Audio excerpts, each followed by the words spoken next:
আম পানা শরবত বানাবো।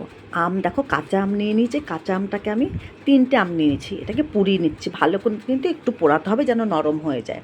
তো যাই হোক 3টে আম ভালো করে পুড়িয়ে এই যে ঠান্ডা জলে রেখে দিয়েছি। এবার আমটাকে ভালো করে ছুলে এই যে হাত দিয়ে ভালো করে কচলে রেখেছি। এটাকে কিন্তু এবার আমি মিক্সার জারে দেবো। এর মধ্যে আমি মেশাচ্ছি এখন 2টো কাঁচা লঙ্কা, আমটা এই যে মিক্সির মধ্যে নিয়ে নিলাম।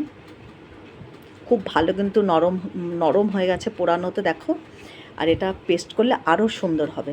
তো যাই হোক এর মধ্যে এবার আমি দিয়ে দেবো নুন, কিছুটা চিনি, আর দেবো জিরে, জোয়ান, মৌরি গুঁড়ো। এই যে বেশ খানিকটা আমি চিনি দিলাম, আর দেবো জোয়ান, জিরে, মৌরি সব গুঁড়ো করে রেখেছিলাম, সেটাই এর মধ্যে দিয়ে একসাথে পেস্ট করব। আর আমি কিন্তু এখন এর মধ্যে জল মেশাবো না, জল মেশালে এটা পাতলা হয়ে যাবে। একদম পুরো ভালো করে জল ছাড়া কিন্তু এটাকে পেস্ট করতে হবে।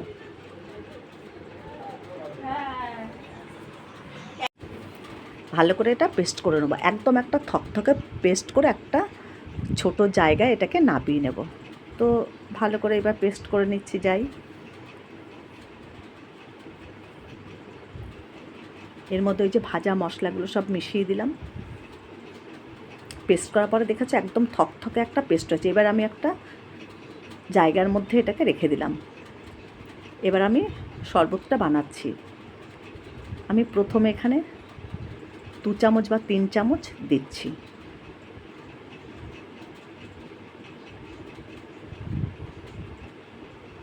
আর মিষ্টি যদি লাগে তাহলেই মিষ্টি দেবো, আবার না হলে কিন্তু দেবো না। তো যাই হোক 3 চামচ দিয়েছি, একদম ঘন দেখো, দেখতে পাচ্ছ খুব সুন্দর কিন্তু মিহি পেস্ট করা হয়েছে এটা। এবার কিছুটা জল মিশিয়ে দিচ্ছি। জল মিশিয়ে এবার গুলে একটু টেস্ট করে দেখতে হবে নুন বা চিনি লাগবে কিনা।